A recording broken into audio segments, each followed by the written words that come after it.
On this episode of the Inside Line F1 podcast and Pits to Podium, we discuss the five things that you must keep an eye on for this week's Spanish Grand Prix. And what are those five things, you ask?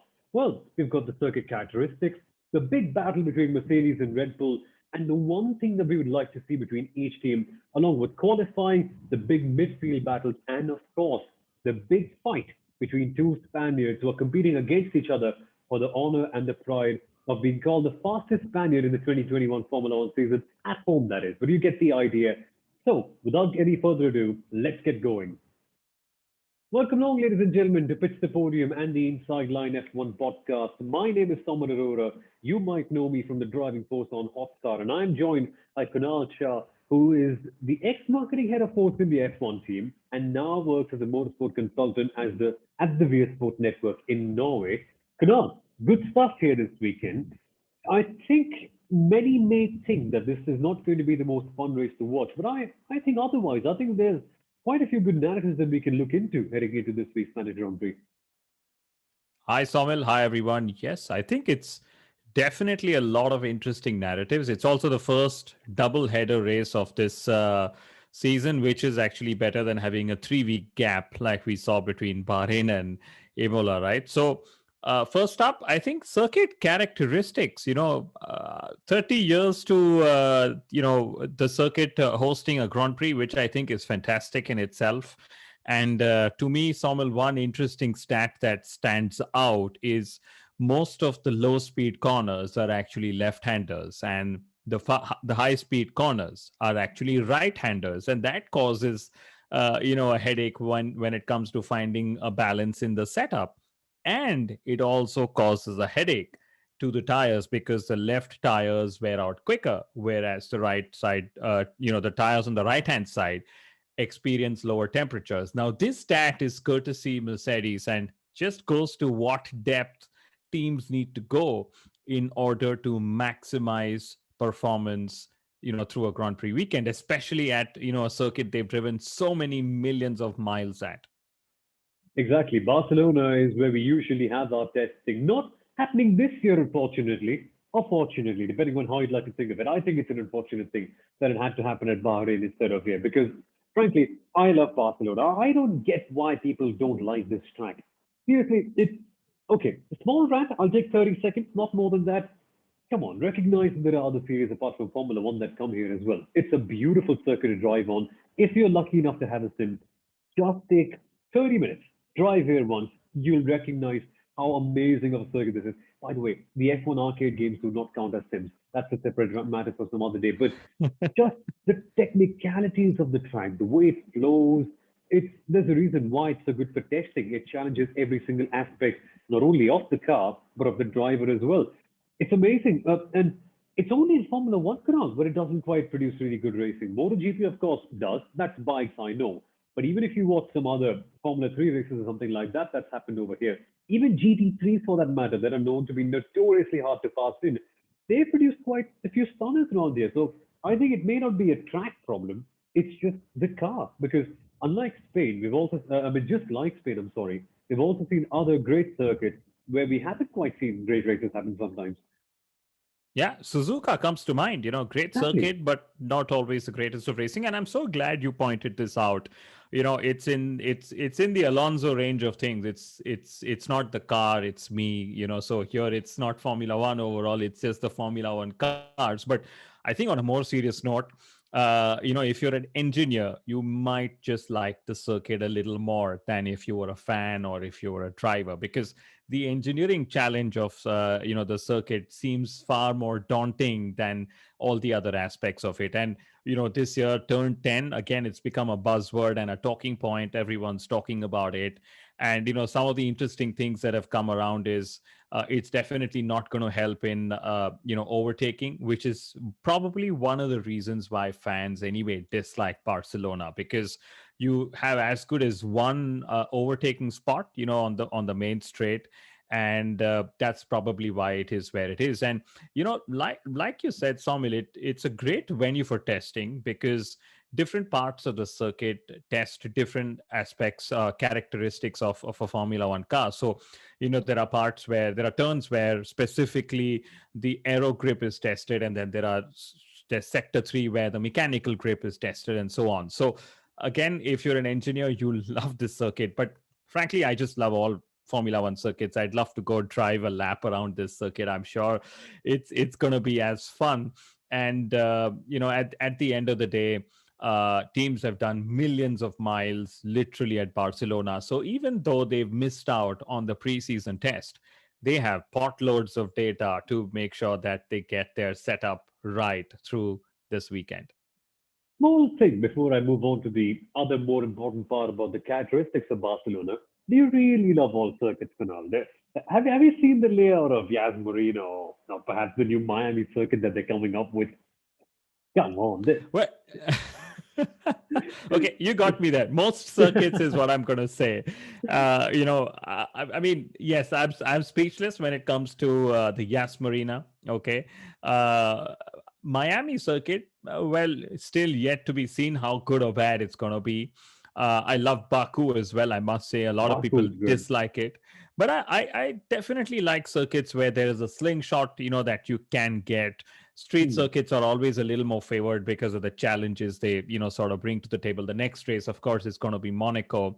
Yes. And Sommel, frankly, again, since we are talking of the straights, another characteristic of the Circuit de Catalunya is that it has got the lowest straight line speed in the traps, right? You do just a little over 320 because it's such a high speed and a high aerodynamics efficient circuit. So you're only going to be setting up for the corners pretty much.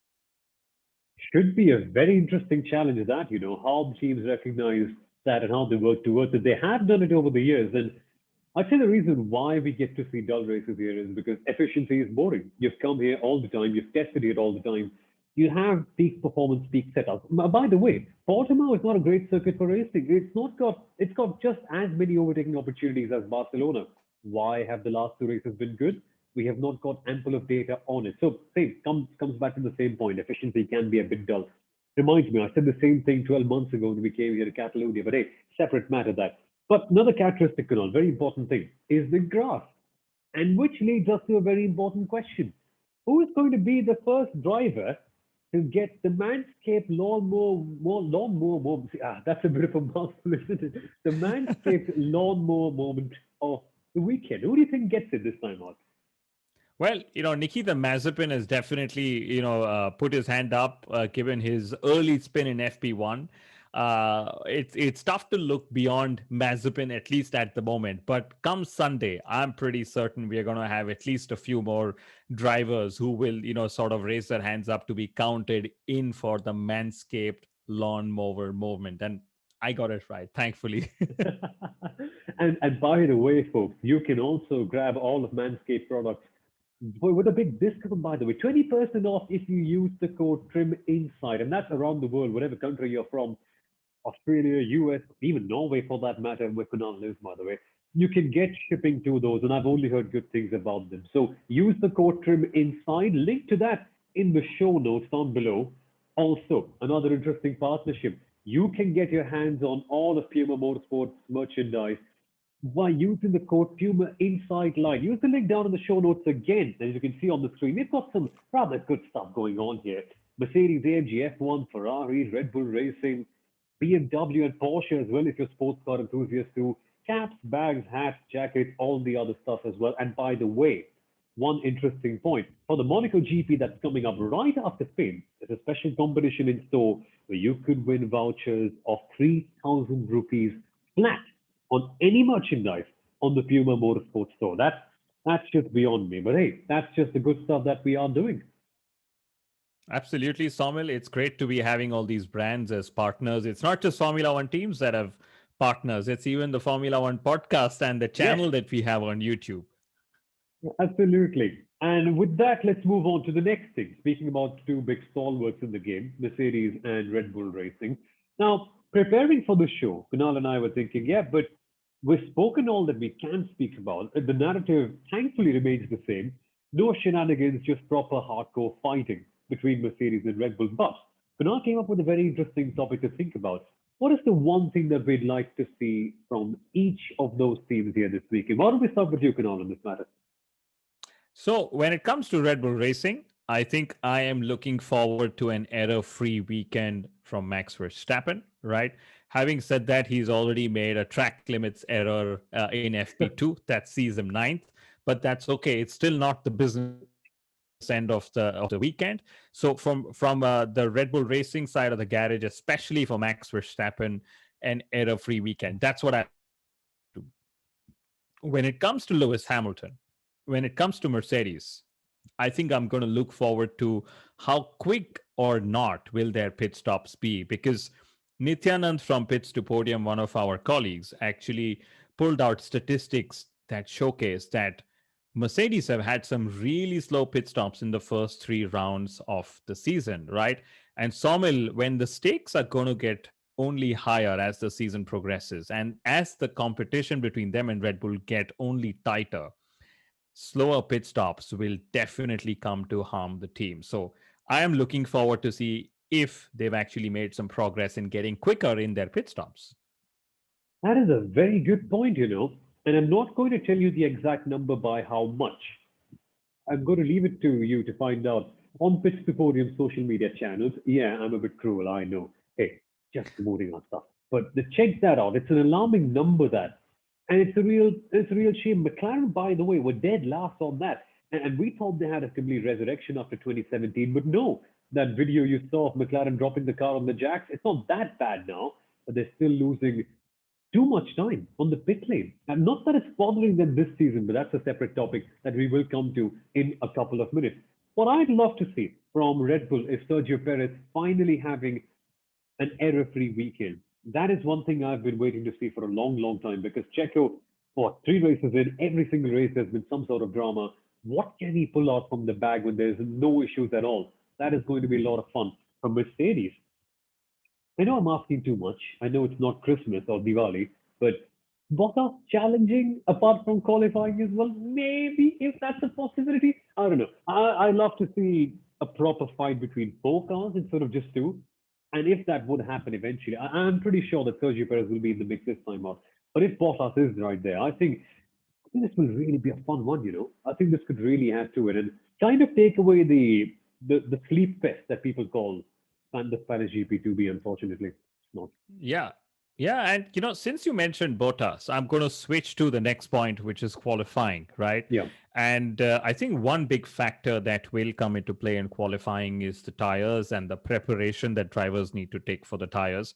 We've seen up until now that drivers need a couple of laps to get the tires into the optimal range, but that might just be a luxury come qualifying at the Spanish Grand Prix. So that's going to be key to look out for. And then something else that we've actually seen happen before is, sector 3 is the tight and challenging technical section where a lot of time can be made in the low speed corners, right?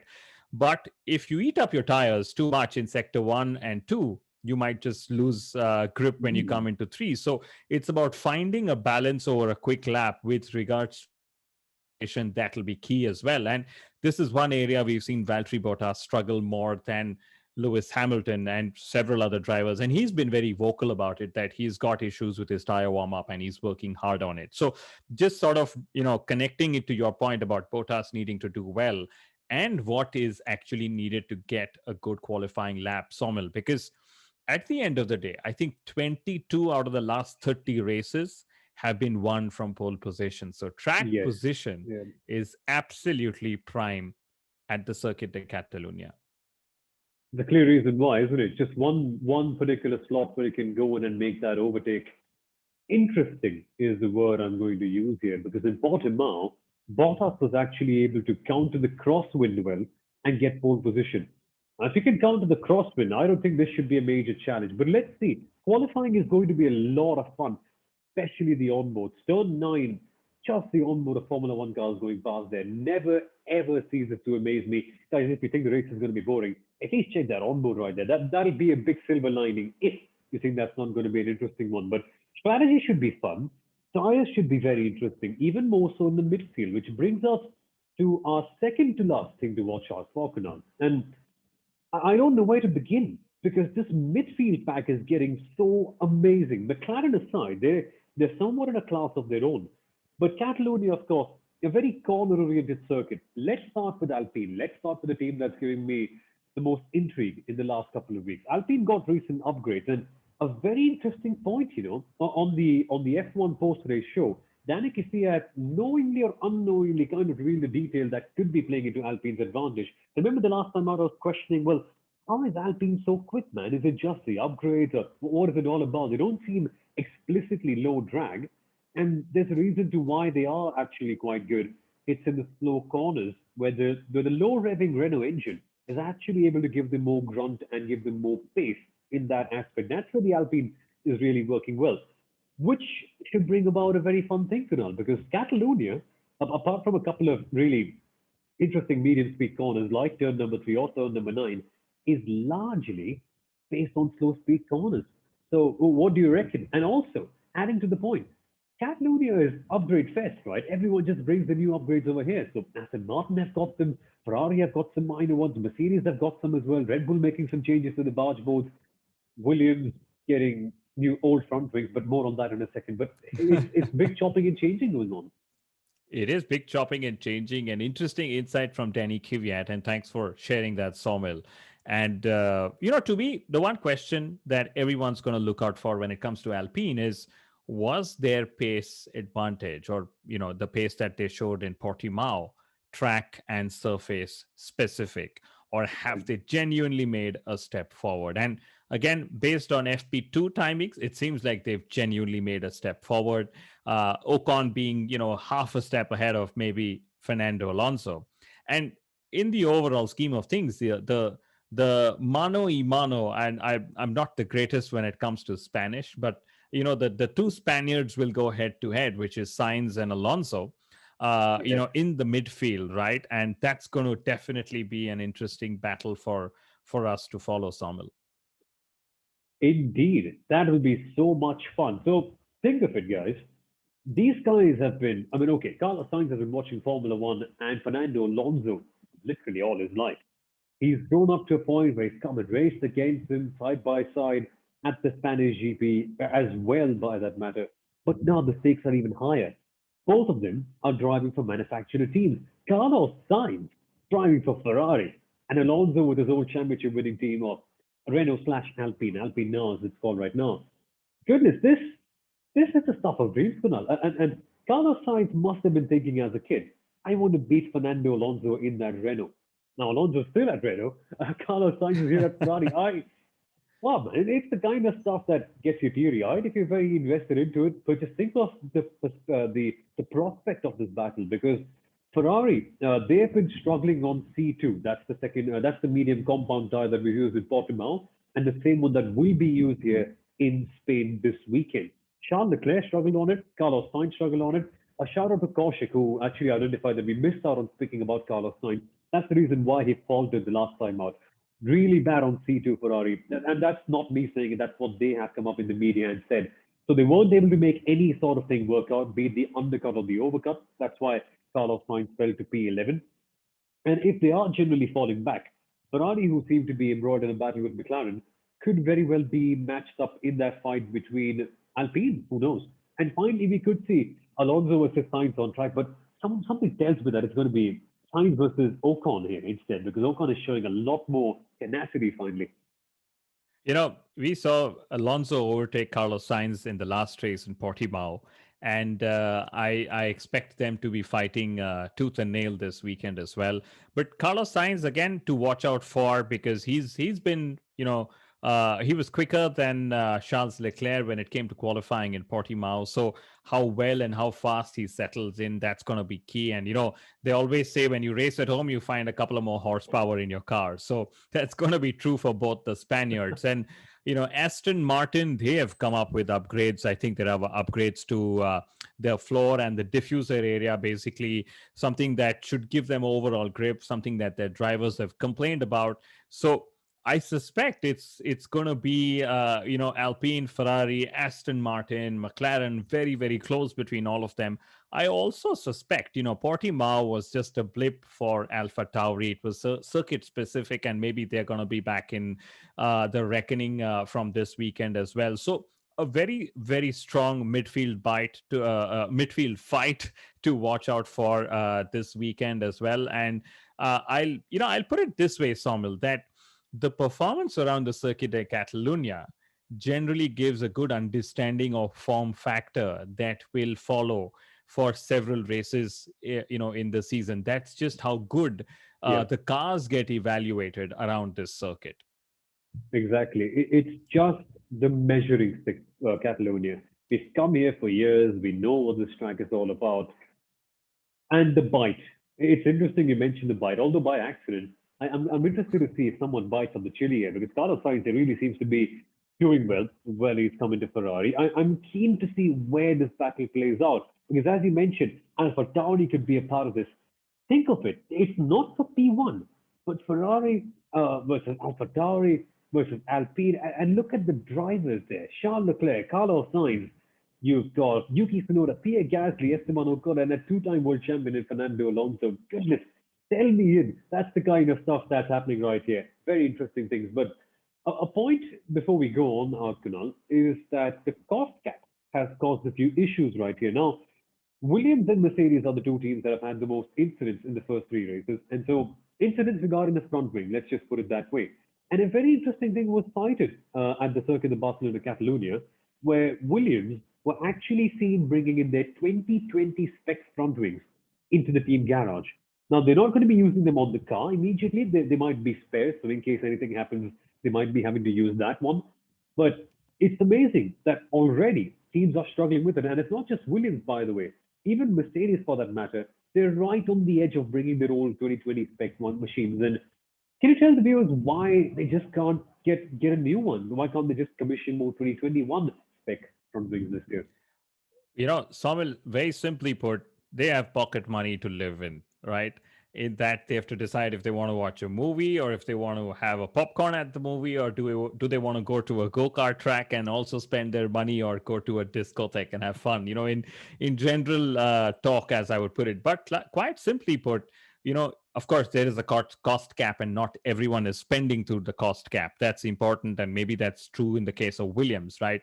But the second thing to, of course, keep in mind is the whole balance between what teams need to do this season while still maximizing resources for the 2022 car, which is where everyone is expecting a lot of gains to come in and a lot of form factor to change. And like we've seen in the past, if you start a new era on the back foot, it takes that much longer for teams to catch up. And if you remember, if you look at the hybrid turbo era that we are currently in, 2014 was when we started and what the gaps between the teams were. And it's only in 2021 that it seems like the field has converged a fair bit, right? Maybe a little bit of 2020 as well. But, back in 2019, we still had the Formula One and the Formula 1.5. At least right now, we are seeing Formula One 1.25 and 1.5 with the whole McLaren scenario, right? So that's predominantly the reason why teams are making all these expense choices. Do we spend it here or there? We can't spend it in both places because we have to see what is better for the long run rather than just the immediate short term. Interesting, right? Just brings up another aspect. What will happen if teams eventually run out? So it's a case of who runs out of their front wings first, for that matter. And do you spend more time commissioning new front wings? And will that take away focus on 2022? Whatever. Food for thought, that is. But folks, thank you so much for watching and listening to this episode. Now, apologies for the audio. It was an error from my end. My mic seemed to give up, but I hope that wasn't much of a problem. I'll try and get that fixed out as soon as possible. But uh, your predictions, folks, if you have anything in mind, and I'm sure you will, log on to Pits To Podium on social media, links down in the description where you can take part in our Grand Prix Prediction League. And, well, you can just play, you can win big prizes, by the way. And also, if you want to check where you are in the Prediction League, subscribe to our newsletter. That's the one that you can see on the OBS template right now. Links down in the description. More good stuff right there. But Kunal, thank you so much for joining me. Lovely episode, this one, and I hope I hope that the race is going to be just as lively as this episode was. Absolutely, Soumil. Fantastic to be talking. I'm glad your audio issues were on Friday and not on the business end of our weekend as well. I'm sure we'll fix it for Sunday. But thanks so much for joining me, and see you at another video very soon. Indeed. Thank you for watching, folks. See you. Bye bye.